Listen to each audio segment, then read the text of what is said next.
Have you ever wished you were unshakable? Someone who doesn't get bothered by criticism, rejection, loss, or betrayal? Have you ever dreamed of the day you'd finally stop feeling that quiet pain, that ache that eats at you inside, even when you pretend everything's fine on the outside? Maybe you're tired of trying to please everyone, of keeping up a strong image all the time, when all you really want is a moment's rest from the pressure of being untouchable. But let me tell you something perhaps no one has had the courage to say. As long as you try to avoid pain, it will keep controlling you. As long as you try to numb yourself, to protect yourself, to hide, you'll stay a prisoner to everything happening around you, to the words that hurt, the actions that disappoint, the silences that kill you inside. This isn't weakness. It's the reality for most people. The only difference is some pretend better than others. Carl Jung, a giant in psychology, said we aren't defined by what happens to us, but by what we choose to become. And that's the key. It's not about hiding from the world. It's not about becoming cold, uncaring, or untouchable. It's about understanding and bringing to light everything that currently affects you in the dark. Because true strength isn't the absence of pain, but a full awareness of who you are, even when you're hurting. If you've made it this far, it's not by chance. This video is for you if you're tired of letting everything and everyone hurt you. It's for you if you feel like you're always at an emotional disadvantage, as if others have a power over you that you don't understand.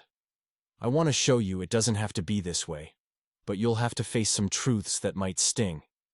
And perhaps, for the first time, this pain will set you free. Let's begin. You believe what hurts you is out there, in what others do, in careless words, in the times you've been abandoned, in unexpected betrayals.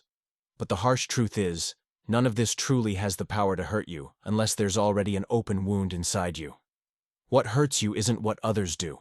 It's what these experiences trigger within you. It's the story you tell yourself about it. It's the old trauma that's never been dealt with. It's the emptiness you cover up with strength, with pride, with that desperate need to seem perfectly fine. Jung showed us that the pain we feel from the outside world is simply a reflection of what we haven't yet processed within ourselves. That's why some people can go through devastating situations and remain clear-headed, while others fall apart over a simple comment. It's not about what happens, it's about where it hits you. And here's an uncomfortable truth. You still suffer so much because, deep down, you believe you can control how the world should treat you. You're still trying to be good enough, smart enough, strong enough, understanding enough, as if that guarantees no one will hurt you. But control is an illusion. As long as you cling to it, you live in constant stress, trying to predict the unpredictable, trying to avoid the unavoidable. Do you want to stop suffering? Then stop trying to protect yourself from suffering. What you need isn't more control, but more awareness. As long as you think people need to change for you to stop feeling pain, you'll remain a slave to others' actions. Your freedom begins the moment you realize that everything from the outside only has power if it finds a matching feeling within you. And this is exactly where the real struggle lies, in the unconscious. What you don't see, don't understand, and don't control, controls you. This is what we'll explore next. Get ready to dive one level deeper, because that's where true change begins. The biggest lie you've been told is that you're in control of your life. Wake up, because you're not. At least not as long as you keep living on autopilot, reacting without knowing why, feeling without understanding where it comes from, and making decisions you later regret. Carl Jung made this clear when he said, "Until you make the unconscious conscious, it will direct your life and you will call it fate." And that's exactly what's happening to you right now. The pain you feel, the anger that explodes out of nowhere, the sadness that washes over you without explanation. None of this is random. They are messages from parts of you that have been forgotten, ignored, or pushed away. Jung called this hidden part the unconscious. It's not just a cloud of vague thoughts.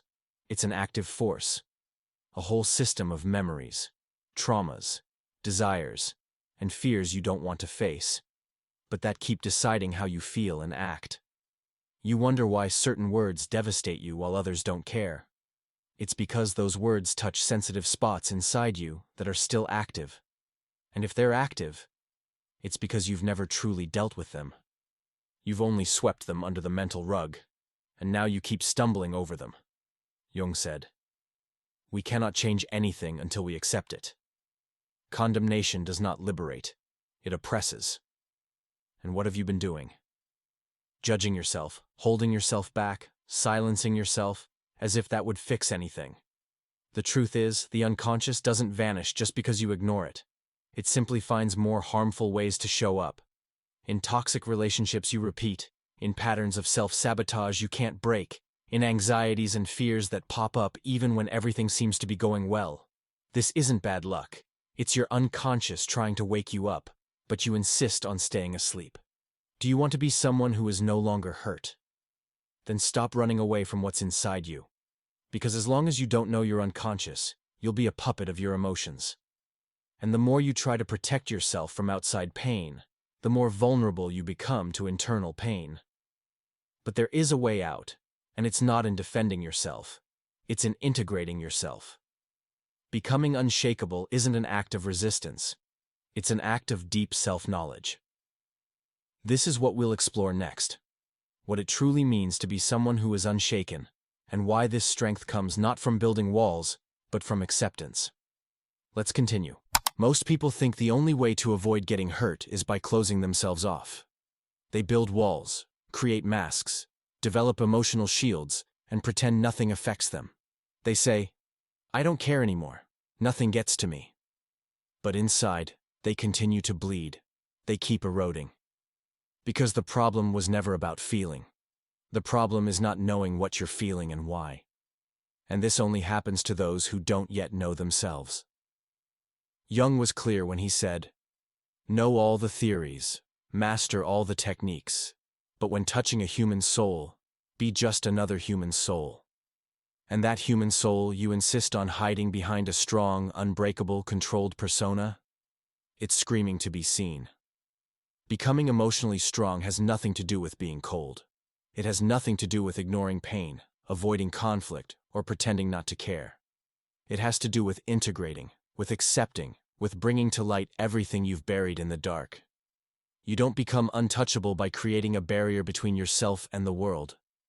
You become untouchable when you realize that no one can touch what has already been understood and embraced within you. When you integrate your shadows, your fears, your flaws, your insecurities, you stop reacting to everything you observe. You choose. You are no longer an emotional puppet, and that is true freedom. Jung called this individuation, the process of becoming who you really are, not what others expect of you, not what you thought you should be to be accepted, but what truly comes from within, from the meeting of light and shadow, between your conscious mind and your unconscious. Individuation is not a process of perfection, Jung said, but of integration. You don't need to become a better person. You just need to become whole. And here's the secret no one told you. The more you run from pain, the more it chases you. The more you try not to be affected, the more fragile you become. But when you face your own wounds, when you accept who you are with all that is beautiful and ugly, noble and shameful, nothing outside has the power to break you down. However, this path requires courage. Courage to look within. Courage to shed the masks. Courage to feel. Because it is precisely in pain that the key to transformation is hidden. And that is what we will discover next. How suffering, far from being an enemy, can become the gateway to your true strength. Let's dive deeper, and this time, without fear. You learned to hate pain since you were little. You were taught that suffering is a sign of weakness, that crying is a waste of time, that feeling too much makes you vulnerable. And so you started to run, to avoid, to deny. But the more you flee from suffering, the more it chases you. And the worst part? It changes form. It disguises itself as anxiety, anger, apathy, boredom, self-destructive urges you don't even understand. Ignored pain doesn't disappear. It just digs tunnels inside you until one day, without warning, everything collapses. Jung saw suffering in a completely different way. He believed that pain was the soul's messenger, the unconscious's alarm, the language that the true self, what you are in your entirety, uses to get your attention. He said, "Depression is like a lady in black. If she appears, don't push her away. Invite her to sit down, offer her a coffee, and listen to what she has to say. But you don't listen. You silence yourself, distract yourself, keep busy, numb yourself. You do everything to avoid looking at what really matters. What is this pain trying to show you? The truth is, suffering only hurts so much because you are still at war with yourself. There's still a part of you wanting to grow, and another part wanting to keep everything as it is. There's something inside you that cries out for transformation, but your ego, used to control, tries to silence that call. And it's in this friction that pain is born. Because change hurts, growth hurts, letting go of old beliefs, cutting toxic ties, allowing what no longer serves you to die. All of this is a kind of grieving, an internal process of death and rebirth. But it is precisely in this space of breakdown that something new can be born. Because when everything in you is taken apart, when certainties crumble, when pain exposes your vulnerability, you can finally see who you really are. Without the layers of protection, without the act, without the mask. And at that exact point, suffering becomes sacred, because it brings you to your knees before the only thing that can set you free, yourself. Jung knew this. He understood that suffering is not a system failure, it is part of the process. Pain is not the end of the road, it is the beginning of the journey towards individuation. The problem is that most people give up before crossing that dark valley. They flee, they distract themselves, they return to the surface. But not you. If you've made it this far, it's because you are ready to cross. And in the next part, we will understand how this crossing happens, how the path of individuation, no matter how lonely and brutal it may seem, is what finally sets you free. Let's continue. It's getting deeper now. Few people have the courage to begin the journey of individuation, and even fewer have the courage to complete it. Because this path doesn't promise comfort, doesn't offer guarantees, and doesn't protect your ego, it breaks it down. Jung referred to individuation as a process of becoming who you are. But this means, above all, unlearning what you think you are. And that hurts more than any external rejection, because you start to realize that much of what defined you until now was an illusion. You are not your achievements. You are not your traumas. You are not the image you built to be loved, respected, or admired. All of this was what you created to survive, but surviving is not living. An individuation is life's call beyond survival. It's when the unconscious begins to push everything that has been repressed, hidden, and distorted to the surface. Individuation requires the dissolution of the persona, Jung wrote, for it is merely a mask of collective convenience. In other words, you will need to peel off your own skin to discover what lies beneath. It is in this process that you begin to become untouchable, not because nothing affects you anymore, but because you have already gone through the fire. You have faced your monsters. You have looked into the eyes of your shame, your neediness, your anger, and said, "I see you, and you no longer control me." It is this inner clarity, this clear understanding in the face of your own darkness, that gives you a strength that doesn't depend on approval, recognition, or control. You no longer need to be loved by everyone. You no longer need to win every argument. You no longer need to appear strong, because you know who you are, and no one can take that away from you. True emotional armor is not a shell. It is a core. It is the integration of all your parts into a center of consciousness that remains unshaken in the face of storms. You may feel pain, but it does not break you. You may be hurt, but you do not lose yourself, because you have stopped being reactive and have become whole. You have stopped living on the surface and have begun to inhabit the depths. However, this depth comes at a price. Loneliness. Not because you will be alone, but because few people can accompany you on this journey. Most are still trapped on the surface, in their masks, in the fear of feeling. And when you begin to free yourself, you inevitably create distance. But this distancing is not rejection. It is maturation. You don't distance yourself out of pride. You distance yourself because you no longer fit where you once hid. And this brings us to the final point of this journey. Consciousness as a shield. Because it is not strength that protects you. It is clarity. This is what we will discuss in the last part.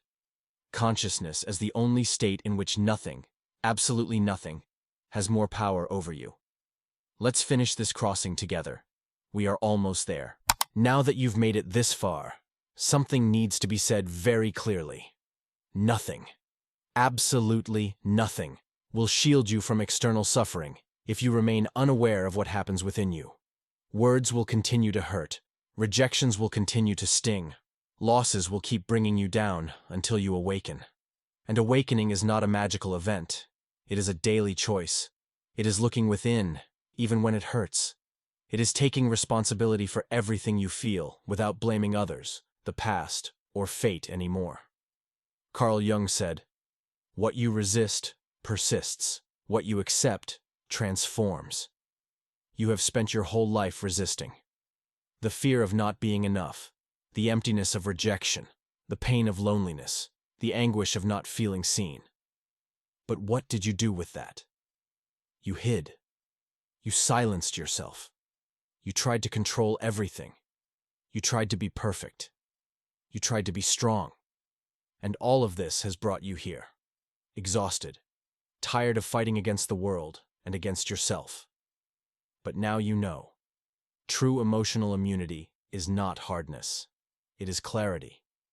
It is not about creating armor. It is about expanding your awareness.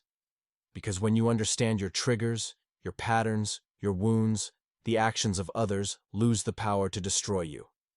You still feel, but you don't drown. You still suffer, but you don't lose yourself. And that changes everything. What shields you isn't protecting yourself from life. It's diving into it deeply. Those who live on the surface get hurt by any wave. Those who dive know that there is silence, stability, and power down below. And that is where you're headed. And when you start to live from that place of integration, presence, and acceptance, the world may try to knock you down, but it no longer finds a place to hit you. If this video touched you in some way, if something within you has awakened, write here in the comments. I choose awareness. Let's start a movement of people who no longer want to survive by pretending to be strong, but to live with truth. And don't forget, the next video is also part of this journey. It's important. You need to keep going. Real transformation only begins when you don't stop at the first step. See you there.